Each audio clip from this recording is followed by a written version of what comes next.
मरने के बाद क्या हुआ, किसने देखा।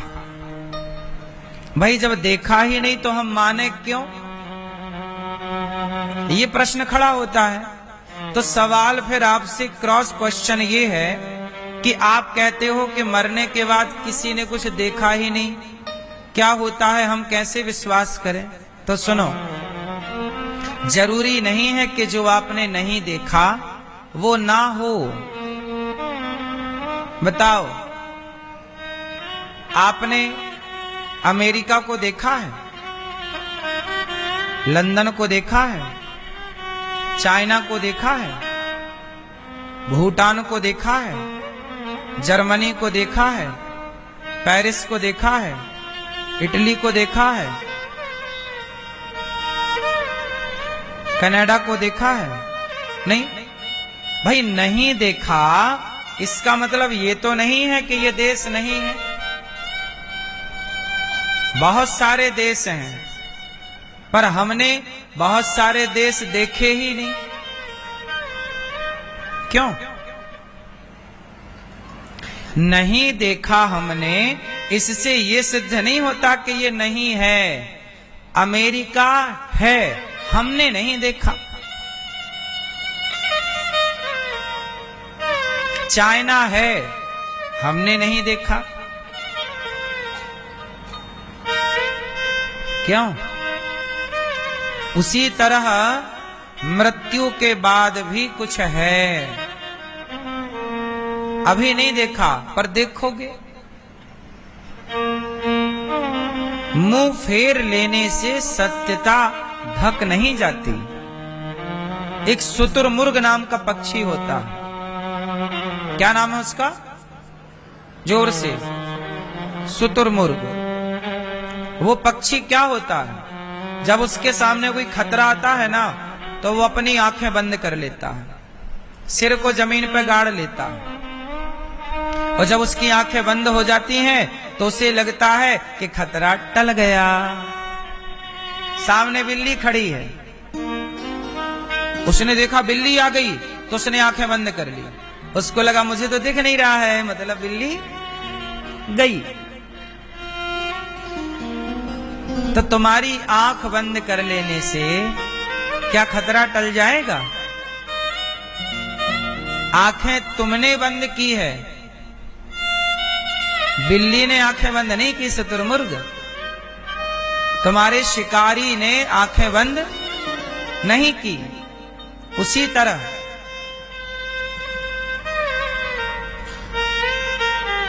आप सोचते हैं कि खाओ पियो मौज करो, कल किसने देखा है, मरने के बाद क्या होता है किसने देखा। इस चक्कर में लोग पाप करते हैं कि यार कौन देखने वाला, कर लो, जिंदगी है, ऐशो आराम। ऐशो आराम के नाम पर वो क्या करते हैं, शराब पीते, मांस खाते, गलत काम करते हैं। यही तो ऐशो आराम की जिंदगी समझते हैं। आजकल पार्टी, चलो पार्टी हो जाए, इसका मतलब क्या है, शराब मतलब पार्टी। आजकल पार्टी का मतलब क्या है, शराब। पार्टी सार्टी हो जाए मतलब ये शराब की तरफ। इसी को लोग जीवन मानने लग गए, इसी को जीवन की शैली मानने लग गए। शराब को, मांस को, क्लबों में जाते हैं, वहां नाचने वाली होती हैं, है ना, उनके संग वो नाचते हैं। पराई स्त्री आजकल क्या होता है, 1000, 5000, 2000 रुपए दे करके कोई स्त्री को ले आते हैं, उसके संग नाचते हैं, पैसों में मिल जाती हैं, जिन्हें वेश्या कहते हैं आप लोग। पैसे दियो, 2-5 हजार में स्त्रियां मिल जाती हैं, उनके संग लोग नाचते हैं। वो इसी को जिंदगी समझते हैं।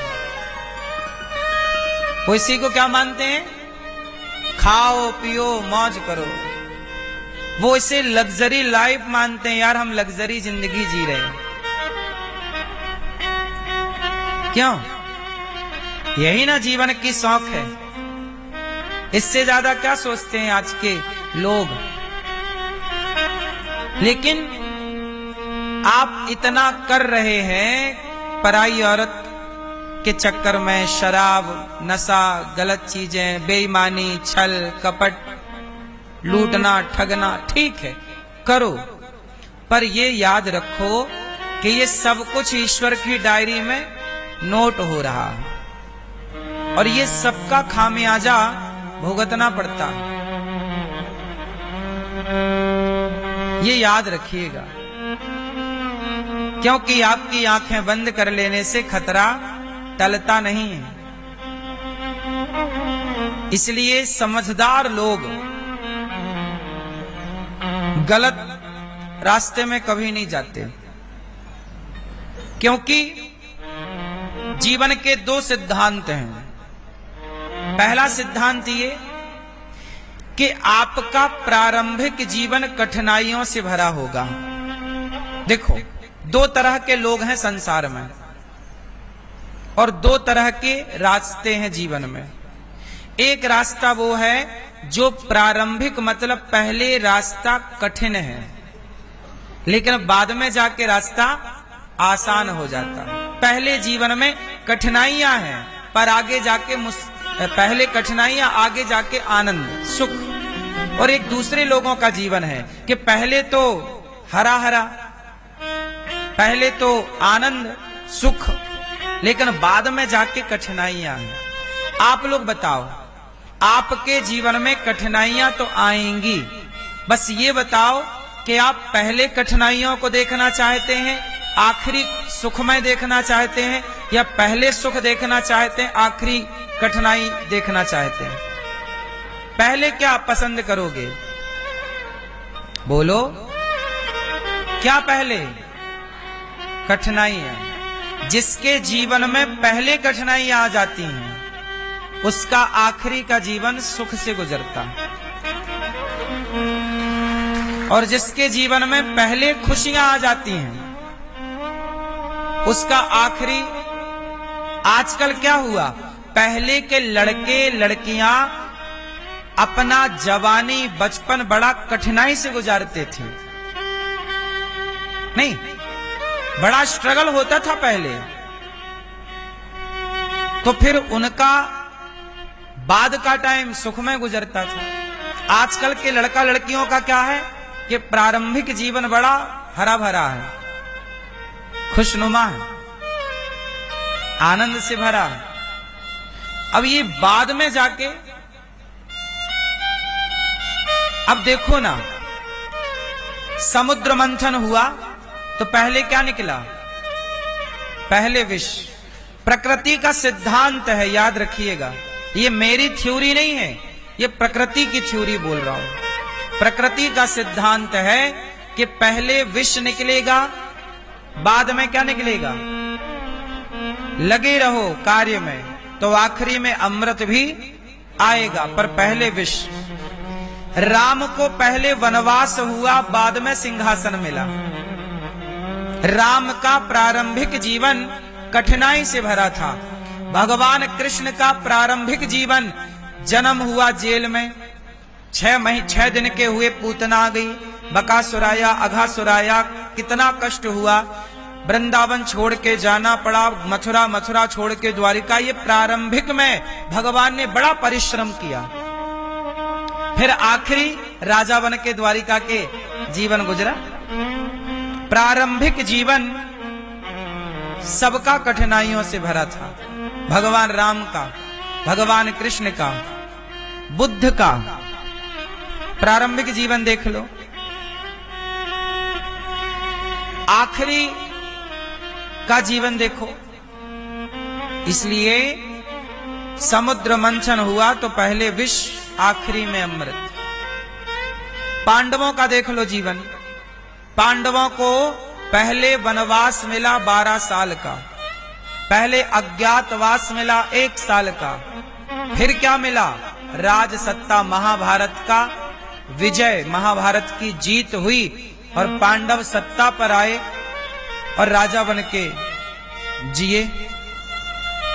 तो राज सत्ता पहले मिल गई के बाद में फिर बड़ा लक्ष्य अंत में ही मिलता है। धैर्य रखो, सब्र रखो, अपने लक्ष्य की ओर चलते चलो, चलते चलो, घबराओ मत, डरो मत, हारो मत, हार मत मानो, चलते रहो। इसलिए आपको ये चुनाव करना है कि आप पहले तपना चाहते हैं या आखिरी में। पहले तप लो। जीवन में मुसीबत आए, कठिनाइयां आए तो घबराना मत, प्रसन्न होना, ये सोच के कि ईश्वर अब हमें किसी बड़े कार्य के लिए तैयार करने लग गए हैं। हाँ या ना? अच्छा ये बताओ, तलवार कैसे बनती है? लोहे से बनती है, सबको पता है। लोहार तलवार कैसे बनाता है? हैं? तपाता है और बना देता है। सुनो, तलवार को बनाने में कई बार लोहार तलवार को निकालता है भट्टी से और पानी में डाल देता है, फिर पानी से निकाल के फिर भट्टी में डाल देता है, फिर भट्टी से निकाल कर फिर पानी में डालता है। जब भट्टी में डालना ही है तो पानी में काहे डाल रहा है? कभी कुम्हार, कभी लोहार के पास बैठो और चीजों को देखो। मेरे गांव में आते थे तो मैं उनके पास बैठता था। पहले हर चीज मैंने सीखी। मुझे हर चीज देखने का और सीखने का बड़ा मन था। कोई भी काम हो मैं सीखने की बड़ी जिज्ञासा रखता था। तलवार को भट्टी से निकालकर मारता हथौड़ा, फिर पानी में डालता, फिर भट्टी में डाल देता, फिर निकालेगा, फिर पानी में। क्यों? ठंडा गरम क्यों करता है? बोलो, बताओ, क्यों करता है? पता है आपको? इससे वह लोहा और मजबूत होता है। पता है आपको? लोहा कच्चा होता है, कच्चे लोहे को पक्का बनाने का एक प्रोसेस होता है।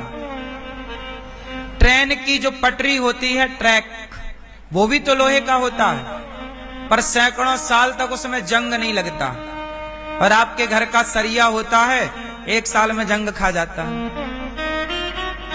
लोहा ये भी है, सरिया, और लोहा वो भी है, ट्रेन की पटरी, ट्रैक, जिस पर ट्रेन दौड़ती है। बोलो हाँ, उस पर जंग नहीं लगता। क्यों जी? लगता है। आपने किसी ट्रेन के ट्रैक में जंग लगी देखी? हजारों सैकड़ों साल से पड़ा है लोहा, हर साल की बारिश में डूबा रहता है। बात सही है? वो भी खराब होता है, पर उसका बहुत लंबा टाइम है। और सरिया तुम्हारे घर में जिससे घर बनता है, ये सरिया देख लो। क्यों? क्योंकि जिस लोहे से ट्रेन की पटरी बनती है, उस लोहे का प्रोसेस अलग है। और जिस सरिया से घर बनता है, उस सरिया का, उस लोहे का प्रोसेस, खेल किसका है? तैयारी का, प्रोसेस का। वो लोहा जितनी बार तपेगा, ठंडा होगा, तपेगा, ठंडा होगा, तपेगा, ठंडा होगा, वो उतना मजबूत होगा। जिसके जीवन में जितना दुख आएगा, तकलीफ आएगी, कष्ट आएगा, वो बंदा उतना मजबूत होगा।